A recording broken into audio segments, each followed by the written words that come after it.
거룩하신 아버지 하나님, 하나님께서 우리와 함께 하신다는 사실이 얼마나 감사한지요. 아무 일을 만나든지 오직 주님만을 의지하겠습니다. 오늘도 우리의 예배를 통해 하나님이 영광 받아주시고 새로운 은혜와 성령의 기쁨으로 우리의 가슴을 가득 채워 주시옵소서. 예수님의 이름으로 기도드립니다. 아멘. 네, 잘 오셨습니다. 개인적으로 이렇게 강단에 서서 하나님 말씀 전할 수 있다는 것이 얼마나 감사인지 모릅니다. 이 시간 함께 이렇게 나와서 예배하고 찬양하고 말씀 듣는 것이 결코 당연한 것이 아니죠. 하나님의 크신 은혜 덕분인 줄로 믿습니다. 오늘 함께 보실 말씀 룻기 1장 19절에서 2장 4절까지 말씀입니다. 룻기 1장 19절에서 2장 4절까지 말씀. 네, 저와 한 절씩 교독하겠습니다. 이에 두 사람이 베들레헴까지 갔더라. 베들레헴에 이를 때에 온 성읍이 그들로 말미암아 떠들며 이르기를 이가 나옴이냐 하는지라. 나오미가 그들에게 이르되 나를 나오미라 부르지 말고 나를 마라라 부르라. 이는 전능자가 나를 심히 괴롭게 하셨음이니라. 내가 풍족하게 나갔더니 여호와께서 내게 비어 돌아오게 하셨느니라. 여호와께서 나를 징벌하셨고 전능자가 나를 괴롭게 하셨거늘 너희가 어찌 나를 나옴이라 부르느냐 하니라. 나오미가 모압 지방에서 그의 며느리 모압 여인 룻과 함께 돌아왔는데 그들이 보리추수 시작할 때에 베들레헴에 이르렀더라. 나오미의 남편 엘리멜렉의 친족으로 유력한 자가 있으니 그의 이름은 보아스더라. 모압 여인 룻이 나오미에게 이르되 원하건대 내가 밭으로 가서 내가 누구에게 은혜를 입으면 그를 따라서 이삭을 줍겠나이다 하니 나오미가 그에게 이르되 내 따라 갈지어다 하매 룻이 가서 베는 자를 따라 밭에서 이삭을 줍는데 우연히 엘리멜렉의 친족 보아스에게 속한 밭에 이르렀더니 지금 보아스가 베들레헴에서부터 와서 베는 자들에게 이르되 여호와께서 너희와 함께 하시기를 원하노라 하니 그들이 대답하되 여호와께서 당신에게 복 주시기를 원하나이다 하니라. 아멘. 오늘은 그 절망은 없다라는 제목으로 하나님 말씀 전하겠습니다. 우리 중에 그 큰 절망은 아니더라도 이런저런 모양으로 절망을 경험해 보지 않은 분은 없으실 거예요. 누구나가 이런저런 일을 겪고 또 예기치 못한 고난을 겪다 보면 순간순간 절망감을 느낄 수 있습니다. 절망의 반대는 희망이잖아요. 희망을 품을 수 있는 그런 밝은 시절도 있지만 반대로 절망감 때문에 무력해지거나 우울해지는 그런 시간도 보낼 수 있습니다. 그리고 그 상태가 아주 심각해지면 일상생활을 영위하기가 어려워져요. 그리고 마음이 많이 눌리게 되고 또 어떤 경우는 생명력을 상실해버리는 그런 상태에 빠질 수도 있습니다. 제가 설교를 준비하면서 찾아봤는데요. 한국에서 젊은 청년들이 쓰는 신조어가 있답니다. 그게 뭐냐면 이생망이에요. 이생망. 한국에서는 줄임말을 많이 쓰잖아요. 혹시 이생망에 대해서 들어보신 분? 뭐의 약자일까? 맞추시는 분에게 제가 커피를 사겠습니다. 이생망. 예, 손을 들으셨어요? 네. 말씀 한번. 네, 맞습니다. 잘 이 생망은 이번 생은 망했다의 줄임말입니다. 커피 사겠습니다. 네. 생각해 보면 말 자체는 정말 재밌는데 이번 생은 망했다. 여러분 너무 슬픈 얘기 아닙니까? 그야말로 창창한 20, 30대의 청년이 이번 생은 망했다고 결론을 지어버리는 거예요. 아직 한창 꿈을 꾸고 정말 희망을 품어야 할 청년들이 체념하고 자포자기 하는 것이 얼마나 안타깝습니까? 한번 생각해 보세요. 얼마나 많은 청년들이 절망에 빠져 있으면 이번 생은 망했다 이런 말이 유행을 하게 될까? 정말 가슴 아픈 현실입니다. 여러분 이렇게 젊은 청년도 절망에 빠지면 삶의 활기를 잃게 되고 또 생명력도 잃고 열정도 잃어버려요. 그래서 덴마크의 철학자인 키에르 케고르가 이런 말을 한 적이 있습니다. 절망은 죽음에 이르는 병이다. 절망은 죽음에 이르는 병이다. 병에도 여러 종류의 병이 있는데 모든 병이 다 죽음에 이르는 병은 아니에요. 그냥 가볍게 넘어가는 병도 있고 또 쉽게 간단하게 치료할 수 있는 병도 있습니다. 그런데 절망이라는 것이 얼마나 심각한 것인지 사람을 죽음에 이르게 할 수 있는 아주 심각한 병이라는 거죠.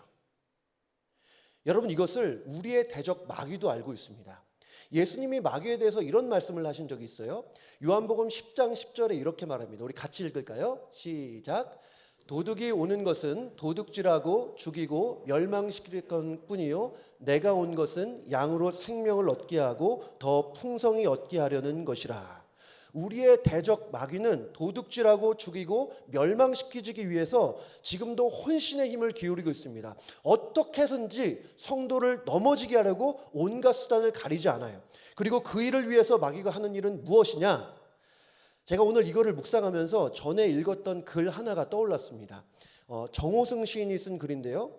이분이 어떤 신앙적인 글을 쓴 것은 아니지만 우리가 충분히 적용해 볼 수 있는 내용이 있어서 말씀을 드립니다. 거의 그대로 인용을 해볼게요. 한 악마가 돈이 좀 필요했다고 합니다. 그래서 사람들을 유혹하기 위해서 이 악마가 사용했던 도구들을 내다 팔려고 시장에 내다 놨어요. 여러 가지 다양한 도구가 있었고 또 악마가 사용했던 도구답게 아주 흉측하고 아주 괴상망측한 것들이 대부분이었습니다. 이렇게 여러 가지 도구들이 진열되어 있는데 그 한쪽 편에 값을 매기지 않은 작은 쐐기, 외지가 놓여 있었습니다. 그 쐐기는 프라이슬리스하다는 거예요. 물건을 사러 온 다른 마귀가 궁금증을 참지 못하고 물었답니다. 저건 뭐냐고. 저건 왜 값을 매기지 않냐고 이렇게 물었다고 해요. 제가 인용을 하다가 오해할 것 같아서 말씀을 드리면 성경에서 이 악마, 마귀라고 하는 것은 언제나 단수입니다. 하나라는 거예요. 하나의 악마, 다른 이름으로는 마귀라는 하나의 존재가 있고 그 수하에 수많은 어둠의 세력들, 귀신들이 있어요. 오해할까 봐 제가 말씀을 드리는데 다시 돌아오면 왜 값을 매기지 않냐 물어봤더니 이렇게 말했다고 합니다. 저건 절망이라는 도구인데 파는 게 아니야. 난 저절로 틈을 벌려 강하다고 하는 그 어떤 사람도 쓰러뜨려. 그래서 다른 건 다 팔아도 저것만은 팔 생각이 없어. 내가 가장 즐겨 사용하는 것이거든. 여러분, 저는 이 이야기를 보면서 물론 어떤 작가가 지어낸 이야기겠지만 지금도 수많은 사람들의 마음속에 절망의 쐐기가 박혀있는 것은 아닌가 이런 생각을 해봤습니다.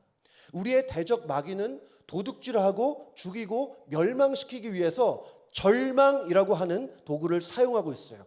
그래서 우리를 낙담하게 하고 좌절하게 하고 포기하게 만들어 버립니다. 이렇게 우리의 대적 마귀가 우는 사자와 같이 두루다니며 삼킬 자를 찾고 있어요. 하지만 우리가 기억해야 될 것은 우리에겐 우리의 힘과 능력 되시는 예수 그리스도가 계시다는 거예요. 마귀는 비록 우리를 죽이려 하고 멸망시키려고 하지만 우리에겐 우리의 대장 되신 예수님이 계신 줄로 믿습니다. 우리가 종종 찬양하는 것처럼 낮의 해와 밤의 달이 우리를 해치 못하는 것은 주님이 우리와 함께 하시기 때문이에요. 좀 전에 봤던 요한복음 말씀을 다시 기억해 보면 내가 온 것은, 예수님이 온 것은 뭐라고 해요? 양으로 생명을 얻게 하고 더 풍성히 얻게 하려는 것이다. 주님은 우리에게 생명을 주셨고 생명력 넘치는 삶을 약속을 하셨습니다. 그 예수님이 우리와 함께 하시기 때문에 두려워할 것이 없는 줄로 믿습니다. 절망할 것도 없는 줄로 믿어요. 여러분, 그래서 저는 여러분 모두가 그 어떠한 일을 만나도 절망하지 않으시기를 바랍니다. 물론 우리가 로봇이나 기계는 아니잖아요. 우리가 연약한 사람이기 때문에 누구나가 낙심할 때가 있고 또 절망할 때가 있어요. 누구나가 절망에 이르는 병인 절망에 걸릴 수 있습니다. 하지만 우리 주님에게는 못 고칠 병이 없어요. 절망이라는 병에 걸려도 주님께서 치유해 주시고 회복 주시고 깨끗게 해 주실 줄로 믿습니다. 오늘 본문을 보면 죽음에 이르는 병인 이 절망에 빠져 있는 한 사람을 보게 됩니다. 이 나오미와 룻이 이 모압 땅에서 떠나서 이제 베들레헴으로 도착을 했어요. 이 나오미와 룻 사이에 나눴던 그 대화에 대해서 제가 지난 2주간 설교를 했었는데 어쨌든 이제 두 사람이 베들레헴에 당도를 합니다. 이 베들레헴은 룻의 입장에서는 처음 밟는 땅이지만 여러분 생각해 보세요. 나오미의 입장에서 보면 소회가 남달랐을 거예요. 10여 년 전에 떠난 고향입니다. 죽은 남편, 아들들과 함께 있던 추억이 서린 장소예요. 그녀가 가는 그 길에 얼마나 많은 생각이 있었을까? 아마도 생각이 정말 꼬리에 꼬리를 물었을 겁니다. 하지만 반면에 또 다른 마음 한켠에는 걱정과 두려움이 있었을 거예요. 오랜만에 돌아가긴 하는데 사람들을 만나는 게 얼마나 두려웠을까? 아마 어떤 이들은 남편과 두 아들 어디 갔냐고 물어볼 수 있을 거고, 어쩌다가 이렇게 됐냐고 물어보는 사람도 있을 수 있고, 또 지금 옆에 있는 이 젊은 여자는 누구냐고 하면서 의아한 사람도 분명히 있을 거예요. 나오미가 볼 때는 그게 눈에 아주 뻔해 보였을 겁니다. 그래서 이 베들레헴으로 가는 길이 결코 편치만은 않았을 거예요. 한 걸음 한 걸음 내디딜 때마다 한숨이 나왔을 것이고, 또 발걸음은 천근만근 무거웠을 겁니다. 여러분, 정말 그 누가 다른 사람의 입방아에 오르는 것이 좋겠습니까? 나오미의 마음은 한없이 작아질 대로 작아졌을 거예요. 그런데 아니나 다를까, 사람들이 묻죠. 이가 나오미냐고, 우리가 알던 나오미가 맞냐고 이렇게 물어봐요. 그러자 나오미가 이렇게 말합니다. 오늘 20절 21절 제가 읽어볼게요. 나오미가 그들에게 이르되 나를 나오미라 부르지 말고 나를 마라라 부르라. 이는 전능자가 나를 심히 괴롭게 하셨음이니라. 내가 풍족하게 나갔더니 여호와께서 내게 비어 돌아오게 하셨느니라. 여호와께서 나를 징벌하셨고 전능자가 나를 괴롭게 하셨거늘 너희가 어찌 나를 나오미라 부르느냐 하니라. 저는 이 두 절의 말씀에서 절망을 봅니다. 나오미는 지금 절망이라는 병에 걸려 있어요. 나오미의 첫 마디 말이 뭐였습니까? 나를 나오미라 부르지 말고 마라라 부르라. 나오미라는 것은 무슨 뜻이냐면 기쁨이라는 뜻이에요. 더 정확하게 말하면 나의 기쁨이라는 뜻입니다. 근데 반면에 이 마라라는 것은 무슨 뜻이냐면 쓰다라는 거예요. 괴로움이라는 뜻입니다. 이제 더 이상 나를 나오미라 부르지 말고 마라라 부르라. 이런 뜻은 뭐냐면 나를 더 이상 기쁨이라고 부르지 말고 괴로움이라고 부르는 것과 다르지 않아요. 여러분, 사람이 자기 이름을 바꾸는 것이 작은 일입니까? 아마 우리 중에도 성함을 이름을 바꾸신 분이 계실 텐데 여러분, 이건 작은 일이 아닙니다. 이름이라는 것은 존재이기 때문에 자기의 이름을 부정한다는 것은 자기의 존재를 부정하는 것과 다르지 않아요. 얼마나 큰 슬픔과 절망에 빠져 있으면 이렇게 자기의 이름을 부정하고 다른 이름으로 불리기를 원했을까? 그런데 나오미의 마음을 더 무너지게 했던 것은 이거였습니다. 이 나오미가 이민을 가서 남편을 잃고 두 자녀도 다 잃고 돈도 잃고 그야말로 모든 것 다 잃었는데 왜 이러한 비참한 일이 일어났을까? 나오미가 볼 때는 이 모든 것이 다 하나님이 하신 일이라는 거예요. 이래서 똑같은 말을 네 번이나 반복하고 있습니다. 좀 전에 봤던 20절 하반절에 보면 첫 번째로 전능자가 나를 심히 괴롭게 하셨다. 두 번째 21절 내가 풍족하게 나갔더니 여호와께서 내게 비어 돌아오게 하셨다. 세 번째 여호와께서 나를 징벌하셨다. 네 번째 전능자가 나를 괴롭게 하셨다. 여러분, 지금 똑같은 얘기를 네 번이나 반복하고 있는 것은 무슨 의미입니까? 나는 그렇다고 확실하게 믿고 있다는 의미예요. 어떤 학자들은 이 나오미의 고백을 하나님의 주권을 인정하는 거라고 이해합니다. 그래도 하나님의 살아계심을 인정하고 있고 하나님의 전능하심을 인정하는 것이다. 그렇게 신앙의 관점으로 보고 있어요. 하지만 다른 분들은 이렇게 말합니다. 나오미가 그냥 불평하고 체념한 것으로 이해해요. 그러니까 이 고백을 바른 신앙의 고백의 차원으로 볼 수도 있지만 또 한편으로 보면 불신앙의 차원으로도 볼 수 있다는 거죠. 여러분은 어떻게 생각하십니까? 나를 나오미라 부르지 말고 나를 마라라 부르라. 전능자가 나를 괴롭게 하셨다. 여러분은 이 말을 신앙으로 보십니까? 아니면 불신앙으로 보십니까? 신앙으로 보시는 분 한번 손 들어보세요. 불신앙으로 보시는 분 손 들어보세요. 네. 네, 감사합니다. 저는 이 나오미의 말을 보면 이 안에 신앙과 불신앙이 섞여 있다고 생각을 합니다.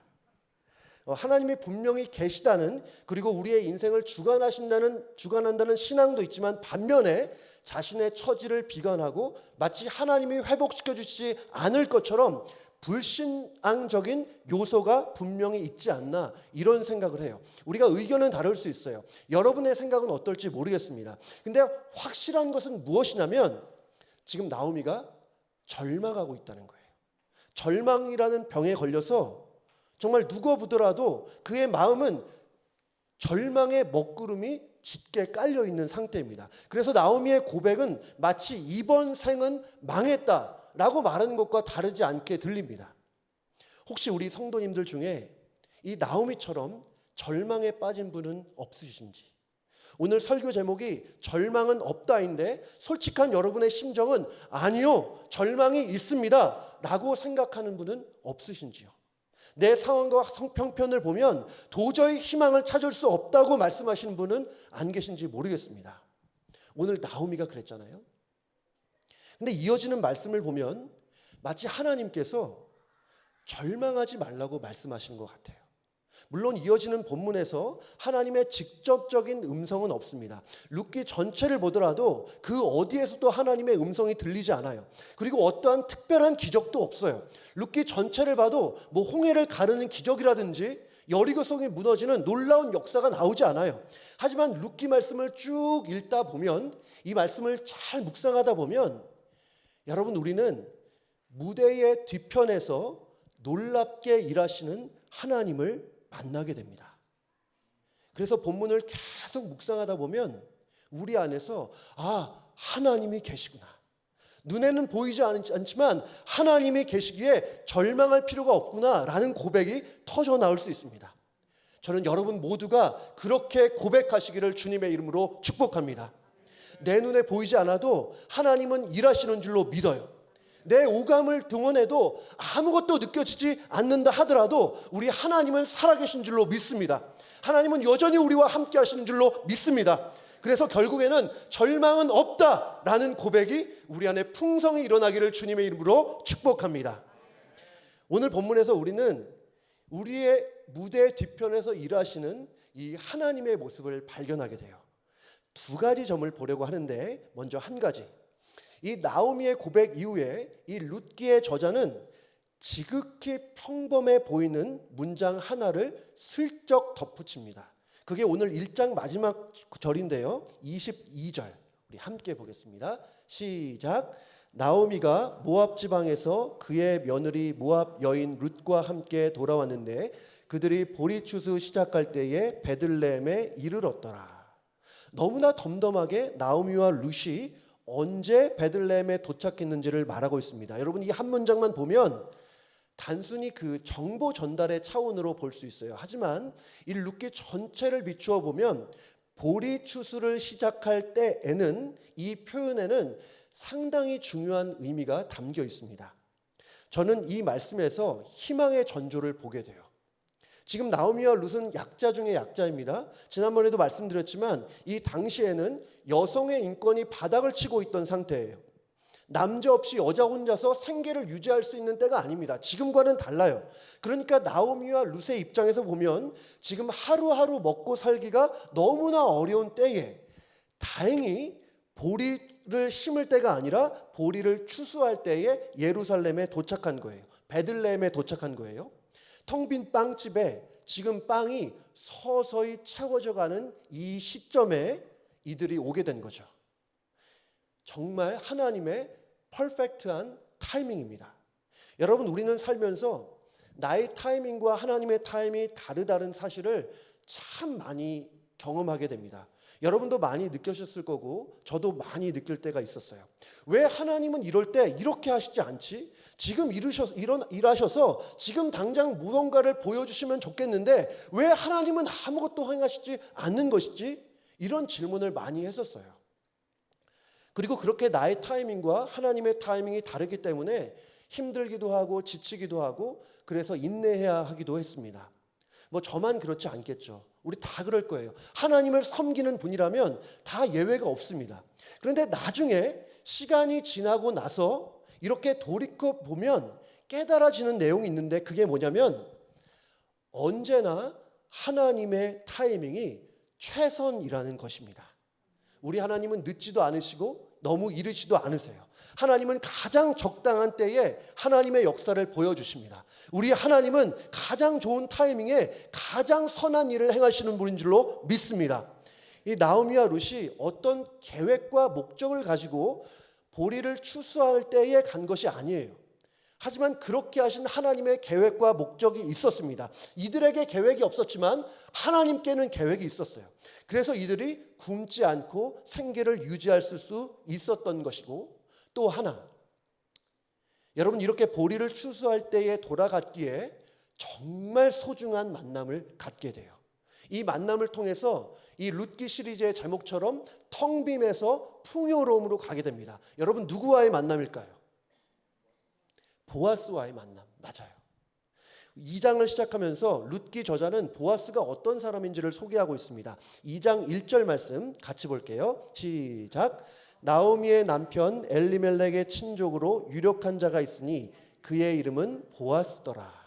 이렇게 보아스를 소개하면서 나오미와 어떠한 관계인지를 말한 후에 이어서 뭐라고 말하냐면 유력한 자다, 이렇게 말하고 있어요. 여러분, 여기서 유력한 자라는 것은 언뜻 보면 단지 부자라거나 당시에 유명한 사람이라고 이해할 수 있습니다. 하지만 그런 의미뿐이 아니에요. 물론 부자라는 의미도 있지만 이것은 성품에 대한 의미이기도 합니다. 여기서 유력한이라고 번역된 히브리어 단어가 또 한 번 등장을 하는데 그게 룻기 3장 11절이에요. 여기서는 보아스가 룻에 대해서 이렇게 말합니다. 3장 11절. 그리고 이제 내 딸아 두려워하지 말라. 내가 내 말대로 내게 다 행하리라. 네가 현숙한 여자인 줄을 나의 성읍 백성이 다 아느니라. 여기서 현숙한으로 번역된 단어와 똑같아요. 그러니까 보아스에게 유력한 자라고 할 때의 유력한과 룻에게 현숙한 여자라고 할 때의 현숙한은 똑같은 단어예요. 번역이 달라서 그렇지 똑같은 단어입니다. 그러니까 보아스가 재력만 있는 사람이 아니라 뛰어난 성품과 신앙 인격을 가진 사람이라고 우리가 유추해 볼 수 있어요. 여러모로 정말 대단한 사람이라고 할 수 있습니다. 룻기를 연구한 학자들은 아마 보아스가 당시에 나이가 굉장히 있는 사람이라고 생각을 하지만 그것을 제외하고 그의 학식이라든지 그의 성품이라든지 또 부에 대해서 정말 누구보다 뛰어난 사람이라고 이해를 합니다. 그리고 결국에 룻이 이 유력한 자인 보아스를 만나게 되는데 어떠한 과정을 통해서 만나게 되냐? 오늘 3절과 4절 말씀이에요. 제가 읽어볼게요. 룻이 가서 베는 자를 따라 밭에서 이삭을 줍는데 우연히 엘리멜렉의 친족 보아스에게 속한 밭에 이르렀더라. 마침 보아스가 베들레헴에서부터 와서 베는 자들에게 이르되 여호와께서 너희와 함께 하시기를 원하노라 하니 그들이 대답하되 여호와께서 당신에게 복 주시기를 원하나이다 하니라. 여러분, 오늘 3절에 나오는 우연이라는 단어와 4절에 나오는 마침이라는 단어가 있는데 이 단어를 주목해 보시기 바랍니다. 재미있어요. 룻은 우연히 보아스의 밭에 갔고 다른 곳에 있었던 보아스도 때마침 자기 밭으로 갔어요. 그러니까 룻과 보아스의 만남에는 마침과 우연이라는 단어가 있습니다. 제가 많이 인용하는 말 중에 그런 말이 있어요. 하나님의 사전에는 우연이 없다. 세상에서는 우연히 벌어지는 일들이 참 많다고 이해하고 생각하지만 하나님의 섭리와 주권을 믿는 사람들은 우연이라는 것을 믿지 않아요. 정말 하나님의 사전에는 우연이라는 단어가 없을 거예요. 그럼 왜 이 본문에서는 룻이 우연히 어쩌다가 보아스의 밭으로 갔다가 했을까? 왜 그랬을까요? 여러분, 여기서 우연이라는 단어는 하나님의 관점이 아니라 사람의 관점에서 룻의 입장에서 말하는 거예요. 룻의 입장에서는 어떠한 목적이나 계획을 갖고 보아스의 밭으로 간 것이 아니에요. 그냥 이삭을 주우려고 밭을 찾다가 보니까 보아스의 밭에 간 거예요. 의도를 갖고 찾아간 것이 아닙니다. 아마 룻은 보아스라는 사람이 누군지도 몰랐을 거예요. 근데 여러분, 이 우연한 일 안에는 보이지 않는 하나님의 인도하심이 있었어요. 룻 자신도 당시에는 느끼지 못했겠지만 하나님의 분명한 이끄심이 있었다라는 거예요. 또 이어지는 4절에 마침이라는 단어, 이것도 재밌습니다. 룻이 보아스의 밭에 갔다가 또 그 다음 날에 다른 밭으로 갈 수 있는 거잖아요. 근데 룻이 보아스의 밭으로 갔을 그 때에 때마침 보아스가 다른 데서 일을 보다가 자기 밭으로 온 거예요. 저는 어렸을 때 요즘은 좀 덜 보는데 예전에 드라마를 참 좋아했습니다. 이런 본문을 보면 제 드라마의 장면들이 생각이 나는데요. 사랑하는 두 남녀가 뭐 갈등이라든지 집안의 반대로 헤어지게 됩니다. 그리고 고민을 하다가 생각해 보니까 나중에 마음을 바꿔요. 그리고 서로를 막 애타게 찾아가면서 막 때로는 뛰어다니면서 상대를 찾는데 1초, 2초, 2, 3초의 차이로 그 엇갈리는 그 장면들 보셨을 거라 생각을 합니다. 전 그 장면을 볼 때마다 제가 좀 급해서 그런지 이런 말을 해주고 싶어요. 사랑하는 여자가 바로 뒤에 있다고. 조금만 더 주위를 살펴보라고. 그렇게 말하고 싶어요. 근데 결국에는 서로 엇갈려서 다른 길을 가는 그런 장면. 여러분 그런 드라마 많이 보셨을 거예요. 근데 감사하게도 여기선 드라마와 좀 다릅니다. 때마침 보아스가 밭으로 와서 룻을 만나게 돼요. 이쯤에서 노래 하나가 생각이 나는데요. 우리 만남은 우연이 아니야. 제가 어렸을 때 그 노사연 씨의 만남이라는 곡을 많이 즐겨 듣던 때가 있었는데요. 여러분 이들의 만남은 정말 우연이 아니었고 하나님의 인도하심이었습니다. 세상이 말하는 것처럼 운이 좋고 재수가 좋은 것이 아니라 하나님의 선하신 뜻이 있었어요. 여러분 생각해 보세요. 왜 하필 보리 추수를 하는 그때입니까? 보리를 심을 때일 수 있고 보리가 자라는 때일 수 있는데 보리를 추수할 그때에 룻과 나오미가 베들레헴에 도착했어요. 그리고 그 많은 밭 중에서 어떻게 하필 보아스의 밭으로 가게 되었을까? 그리고 룻이 보아스의 밭으로 갔을 때에 어떻게 때마침 보아스가 와서 둘이 만남을 갖게 되었을까? 여러분 이것은 우연이 아닙니다. 하나님의 섭리고 계획이고 하나님의 인도하심인 줄로 믿습니다. 물론 룻과 보아스도 처음에는 자신들의 만남을 그냥 우연이라고 생각했을 거예요. 하지만 훗날에 이들이 결혼을 하고 나서 그렇게 생각했을까? 저는 그렇게 보지 않아요. 이들도 훗날에는 이것이 하나님의 선하신 인도하심이었다고 깨닫게 되는 날이 있을 것입니다. 여러분 룻기를 보면 어떤 거대한 하나님의 역사라든지 놀라운 기적이 나오지 않아요. 정말 사람을 놀라킬 만한 하나님의 일이 나오지 않아요. 그래서 언뜻 보면 하나님이 역사하시지 않는 것처럼 하나님이 아무 일도 하시지 않는 것처럼 그렇게 느껴지고 그렇게 보일 때가 있어요. 여러분 하지만 무대의 뒤편에서 일하시는 하나님이 계십니다. 당장은 눈에 보이지 않지만 놀라운 회복을 위해서 일하시는 하나님이 계세요. 텅 빈 인상을 정말 채우시고 풍요롭게 하실 하나님이 지금도 일하시고 계시다는 거예요. 여러분 우리의 삶도 마찬가지입니다. 처음 신앙생활할 때는 놀라운 기적들을 많이 경험하게 돼요. 그런데 시간이 지나고 또 신앙생활을 하다 보면 때로는 우리 하나님 지금 뭐 하시는 거지? 왜 하나님은 나를 돕지 않으시는 거지? 왜 이 문제를 당장 풀지 않으시는 거지? 이런 의문이 들 때가 있어요. 하나님의 일하심이 느껴지지 않을 때가 있다는 거예요.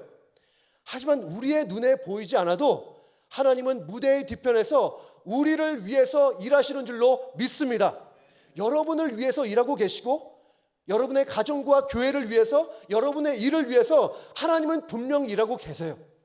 그 타이밍이 우리와 정말 다를 수 있지만 여러분 말씀드렸듯이 하나님의 타이밍이 언제나 옳습니다. 여러분 그러하기에 우리는 절망할 수 없어요. 하나님이 우리를 위하시는데 누가 우리를 넘어지게 하겠습니까? 하나님이 우리를 정말 사랑하신다는데 우리를 위해서 자신의 독생자를 십자가에 보내셨다는데 그 무엇이 우리를 쓰러뜨리게 하겠습니까? 전능하신 하나님께서 우리의 길을 친히 인도하고 계시다면 뭐 그렇게 절망할 일이 있겠습니까? 예수 그리스도 안에 절망은 없는 줄로 믿습니다. 아멘. 한번 따라해 볼게요. 예수 안에서 절망은 없다. 어떤 상황 속에서도 절망하지 않고 낙담하지 않고 좌절하지 않고 우리를 위해서 일하시는 주님을 바라보며 계속해서 믿음으로 전진하는 우리 귀한 성도님들 다 되시기를 주님의 이름으로 축복합니다. 우리 함께 찬양하기를 원하는데요. 원래 제목은 하나님은 너를 지키시는 자예요. 근데 이 시간에는 우리 하나님은 나를 지키시는 자라고 우리 같이 고백했으면 좋겠습니다. 하나님은 나를 지키시는 자. 하나님은 나를 지키시는 자. 너의 우편에 그늘 대시니 낮에 해와 밤에 달도 나를 해치 못하리. 나를 해치 못하리. 하나님은 나를 지키시는 자. 하나님은 나를 지키시는 자. 나의 환난을 면케하시니 그가 나를 지키시리. 나의 출입을 지키시리라. 나의 출입을 지키시리라. 눈을 들어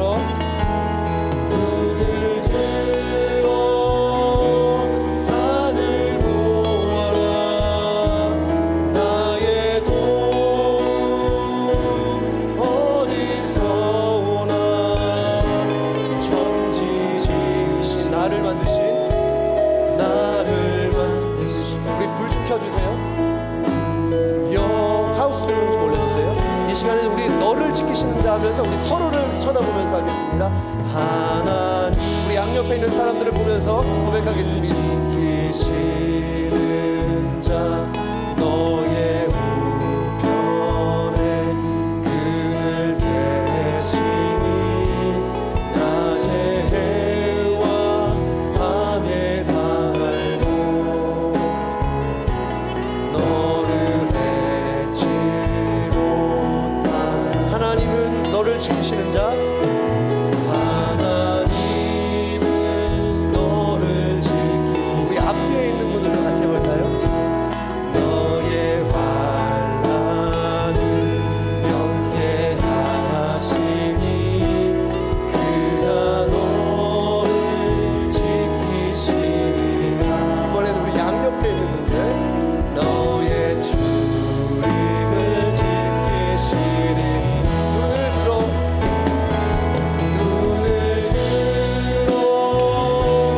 산을 보아라.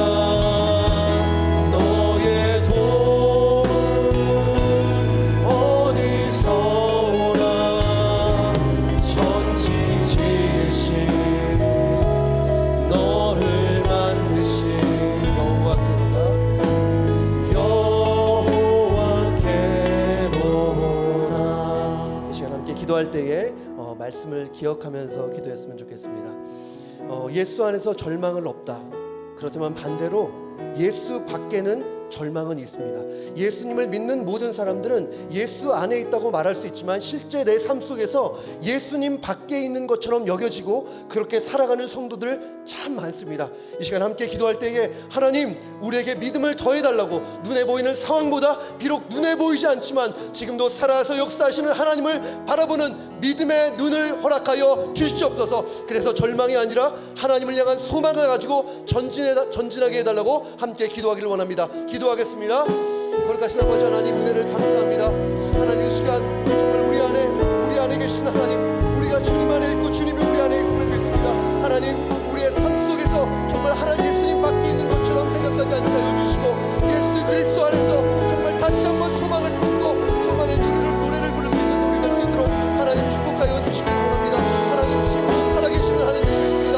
하나님이 죽은 것처럼 여기지 않게 하여 주시고 하나님, 정말 아무것도 일하지 않는 것처럼 여기지 않게 하여 주시고 지금도 우리의 삶에 깊이 개입하시고 우리를 사랑하시고 우리 눈동자와 지켜주시는 여호와 하나님이 계심을 믿고 하나님, 그 하나님을 바라보는 믿음의 눈을 우리에게 허락하여 주시옵소서. 하나님, 그리하서 우리 안에 낙담과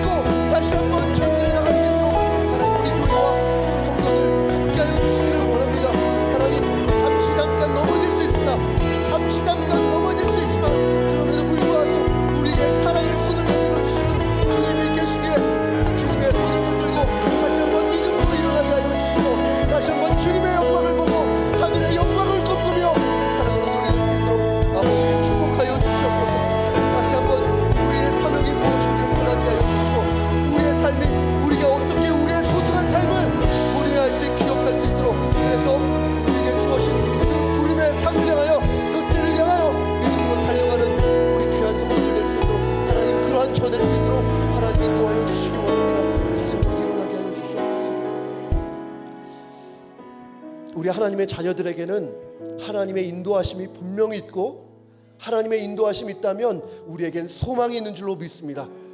우리의 가족과 우리의 자녀들과 우리의 교회가 정말 하나님의 인도하심을 잘 받을 수 있도록 기도해 주시면 좋겠어요.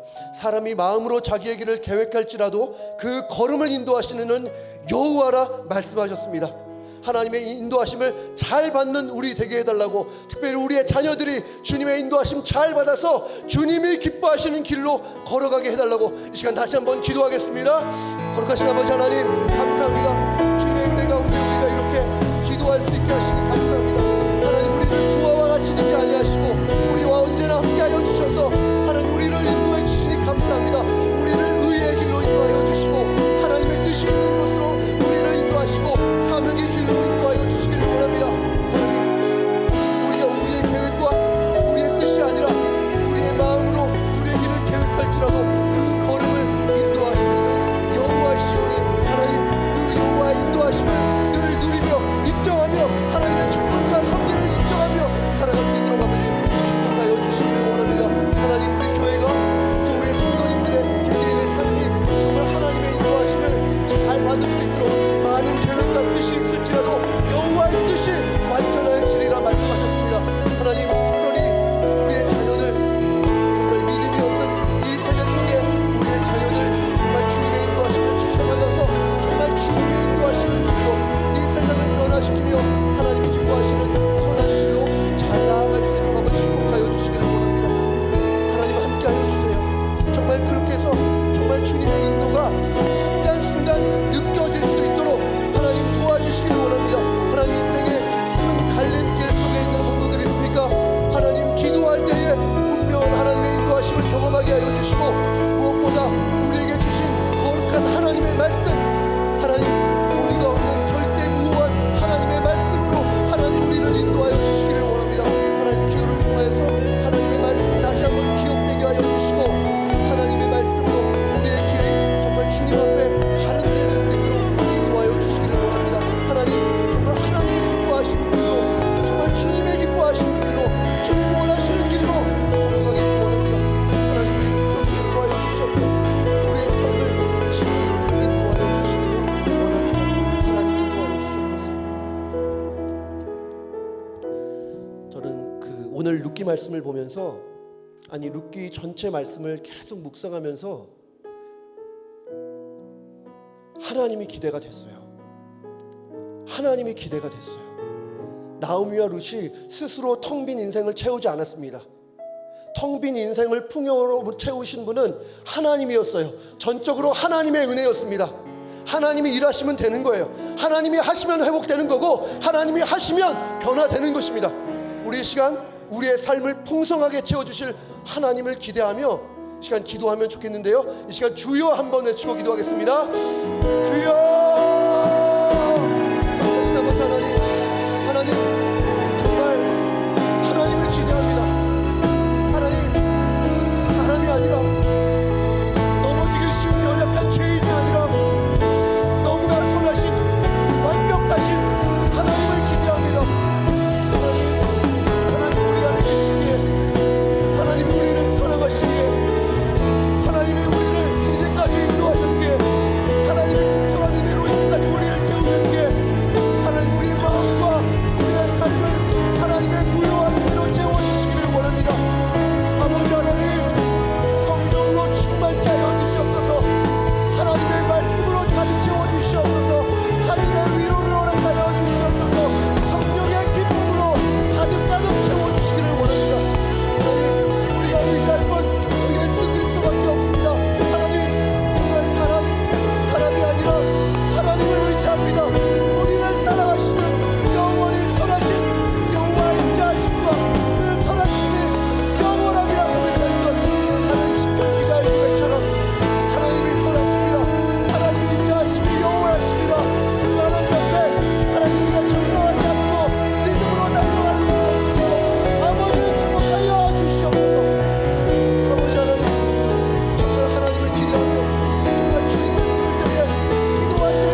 더 기도할 텐데요. 여러분 오늘 말씀을 들으시면서 여러분의 마음에 생각나는 것 가지고 기도하셔도 좋고, 여러분의 개인의 기도 제목과 여러분의 가정의 기도 제목을 놓고 이 시간 함께 기도하겠습니다. 하나님 아버지, 하나님 주님이 얼마나 사랑하시는 성도들인지, 선한 목자는 양들을 위해서 자신의 목숨을 버린다 하였습니다.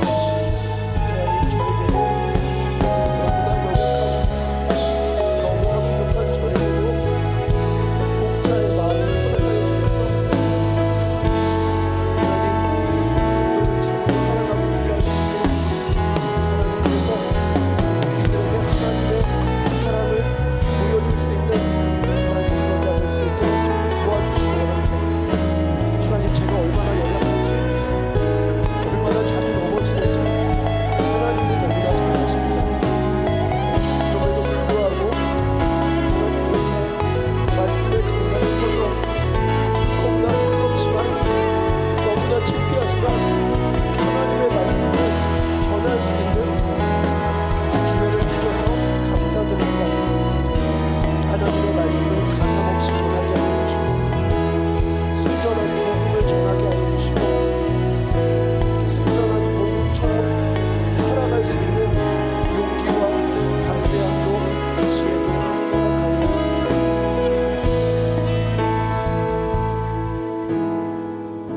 이 시간 함께 다시 한번 찬양했으면 좋겠어요. 하나님은 너를 지키시는 자인데, 이번에는요 하나님은 우리를 지키시는 자로 우리 같이 찾아가겠습니다.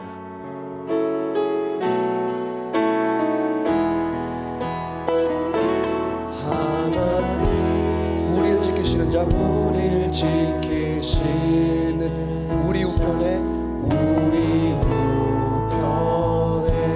그늘 되시니 낮에 해와 밤에 달 우리를 해치 못하리, 우리를 해치 못하리. 하나님은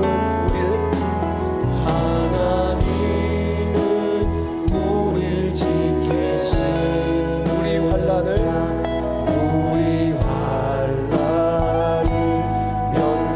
면케하시니 그가 우리를 지키시리라. 우리 출입을 가슴에 손을 얹고 다시 찬양하겠습니다. 눈을 들어 산을 보아라. 우리 도움 어디서 오나. 천지지신 우리를 만드신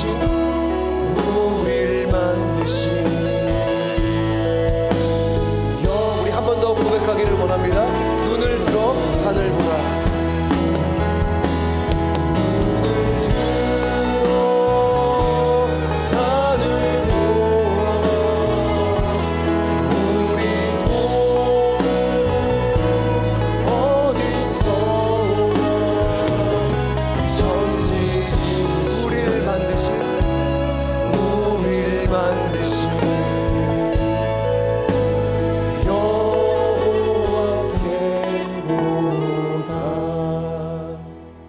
마지막으로 기도하겠습니다. 인생의 뒤편에서, 무대 뒤편에서 지금도 일하시는 하나님, 우리에게 눈에 보이는 상황이 아니라 눈에 보이지 않는 하나님을 보게 하여 주시옵소서. 나오미와 같은 텅 빈 상황 속에서도 하나님을 바라보며 절망하지 않게 하여 주시옵소서. 하나님이 우리와 함께 하시고, 하나님이 우리를 사랑하시고, 하나님이 우리를 위하여 일하시기에 하나님, 오늘도 우리는 주님 안에서 소망의 노래를 부르겠습니다. 하나님, 우리의 삶을 회복시켜 주시고 주님의 놀라운 역사와 인도를 보게 하여 주시옵소서. 이제는 우리 주 예수 그리스도의 은혜와 하나님의 사랑하심과 성령님의 교통하심이 어떤 상황과 형편 속에서도 하나님을 바라보며 소망 가운데 살기 원하는 우리 모든 성도님들 머리 위에 이제로부터 영원토록 함께 있을지어다. 아멘.